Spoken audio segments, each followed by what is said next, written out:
Hi, Susan here, and today I want to show you how to make pods. These earrings are made with little pod beads, and they are some of my favorite beads. You can make any color. You can use the ends of all your canes that you make flowers with. Let me show you another one. And I put these little 10mm crystal rondelles on them. It really makes them look special. And here I have an entire bowl of them. As you can see, they're like little tiny artichokes. But they've got this natural kind of a bud-like shape, and I like to edge the cane with a little gold leaf so you get a little extra sparkle, but here's some without the gold leaf. They're just as pretty. Anyway, they're very simple to make, and you will love these guys. So let's get started. We already made our flower canes earlier, and we made our petal pieces, and what we do is we make the pods out of the petals, or you can use a leaf cane, which is a separate video. But since we've already made the flower, we're going to continue with this flower petal. It's the same shape. And what I've done is I've already made a few of the bases for them, and here's some of them with the other colors from the petals besides the mustard. So what we're going to start with is a piece of scrap clay. And this is a 3/4 of an inch cutter, and I'm just going to cut a circle out of it. Now you could basically make a snake and measure it along and cut a small piece out of that and get even pieces for earrings, but because I sell my pods and I sell my earrings, it's just easier for me to buy a cutter. So basically all you're going to do is make a little ball and pinch the end of it until you make this kind of a pinchy shape, and that's pretty much it. And then what we're going to do is take our cane that we used for the flower petal. Now because I really do like that gold highlight, and this is kind of a mustardy gold color anyway, I think this could use that little extra highlight. So I'm just going to take a little gold leaf and roll my cane in it. That's pretty much it. The clay just sticks naturally to the gold leaf, and if you sneeze, this will be everywhere.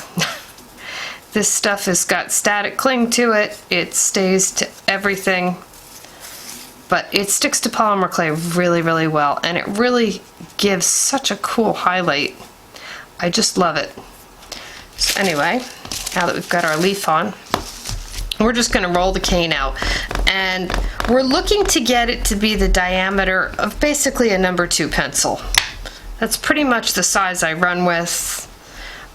You can have it larger or smaller, there's no rhyme or reason to it. That's the size that's just comfortable for me. And I try to find something that is universal like a number 2 pencil, so you know what I'm talking about. And so we're just going to roll that whole thing out. Now, normally, with like a leaf bead or something, I wouldn't pinch the registration mark till I cut it. But with the pod, I pinch the registration mark. Now, with the gold leaf, it gets a little tricky to see it.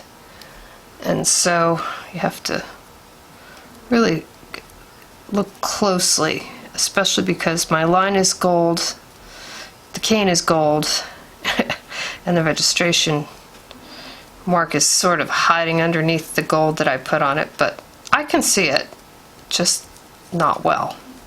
And so I'm just pinching down that whole cane. Very easy. And now I'm going to just cut off the end. Make sure that you have a clean, perfect spot. Now, see there's a little air bubble in that, so I just want to squish that out so it doesn't give me more trouble on the inside. Now we're just going to cut 12 to 16 slices, pretty much covers a pod. Depends on how they lay or how big these are compared to the size of the pod you make. But there's no rhyme or reason to how many you put on here. Sometimes if you have a smaller cane, you'll need more. But I can't count and talk at the same time, so I'm sure I don't have enough. Now we're just going to put that point right with the point of the bead, and then opposite of that point we're going to put the other point.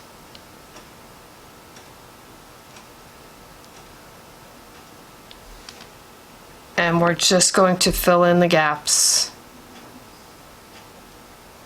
And because this has that pinchy shape, it fits right in.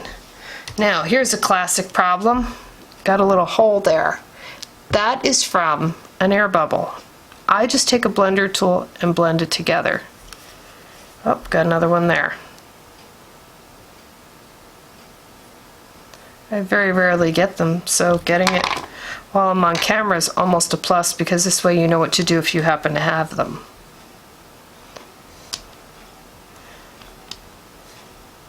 And we're just going over the seam, oops, in between those two petals. And now you can see you just basically fill in the gaps. And it's the scale-like layers that really make this look cool.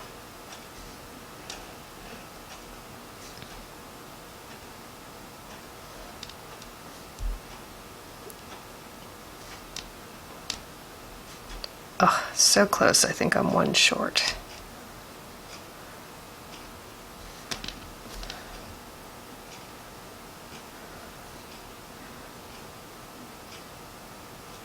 Oh no, I have the right amount. Okay. And you can see there's a few little air bubbles that came in that we didn't get when we were rolling, and just blend that over with a blending tool. You could probably do it with your fingernail, but because mine are kind of long, they'll probably leave an indent, where the blender tool is a lot more friendly. Okay, now I usually just give it a little pinch to push down everything, make sure it's all in place. And then I usually let them rest about 10 or 15 minutes before I skewer these, but I don't know, because you guys don't want to sit around and stare at a bead, I can understand that. So we're just going to skewer it straight through. Now I normally do not bake these on the skewers. I bake them on a piece of t-shirt, and when I glaze them, because I have put the gold leaf on them, I will just stack these on a thin wire and dip them in the glaze. And I like to drill these out after they're baked and glazed, only because sometimes I like to use these with a lot of tassels or fringe at the end. But if you're just doing a straight string with this, or earrings, you don't really need to drill it. Anyway, I am sure you're going to have a lot of fun with this, so give it a shot. Happy beading and have a fun day. Thanks.